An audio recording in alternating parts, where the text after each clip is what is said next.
মানুষ হত্যা অমার্জনীয় অপরাধ। বাংলাদেশে বর্তমানে মানুষ হত্যা অত্যন্ত উদ্বেগজনক সামাজিক সমস্যায় পরিণত হয়েছে। প্রতিনিয়ত বৃদ্ধি পাচ্ছে সামাজিক নৃশংসতা, বিভৎস হত্যাকাণ্ড। দেশ জুড়ে একের পর এক ভয়াবহ খুন, সন্ত্রাস, ধর্ষণ, চাঁদাবাজি ও সহিংসতার আতঙ্কে দিন কাটাচ্ছে সাধারণ মানুষ। রাজনৈতিক অস্থিরতা, সামাজিক বিশৃঙ্খলা, আইন শৃঙ্খলার অবনতি ইত্যাদির কারণে বেড়ে চলছে নিরাপত্তাহীনতা। গণপিটুনি, ছিনতাই, চাঁদাবাজি, ধর্ষণ ও হত্যাকাণ্ড এখন প্রায় নিত্যদিনের খবর। এই বর্বর নৃশংস পরিস্থিতি আজ সামাজিক, অর্থনৈতিক এবং ধর্মীয় চ্যালেঞ্জের সম্মুখীন হচ্ছে। পরিবার, প্রতিবেশী এবং সমাজের উপর গভীর প্রভাব ফেলছে, যার কারণে অনেক ক্ষেত্রে পারস্পরিক বিশ্বাসের অভাব তৈরি হচ্ছে। ইসলাম শান্তির ধর্ম।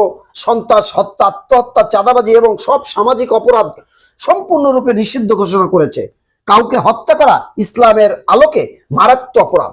ইসলাম সব ধরনের অপরাধ আইনের মাধ্যমে সমাধানের নির্দেশ দেয়। একটা নির্দোষ প্রাণ হত্যা করা গোটা মানব জাতীয় মানবতার বিরুদ্ধে অপরাধ হিসেবে গণ্য। ইসলাম ধর্ম মানব জীবনকে অত্যন্ত পবিত্র ও মূল্যবান মনে করেন। ইসলাম মানব জীবনকে সর্বোচ্চ মর্যাদা দিয়েছে এবং এর সুরক্ষা কঠোর বিধান আরোপ করেছে। ইসলামী বিধানের ব্যত্যয় ঘটিয়ে কাউকে হত্যা করা শুধু অপরাধ নয়, বরং মহান আল্লাহর সঙ্গে চরম বিদ্রোহ হিসেবে গণ্য করা হয়েছে।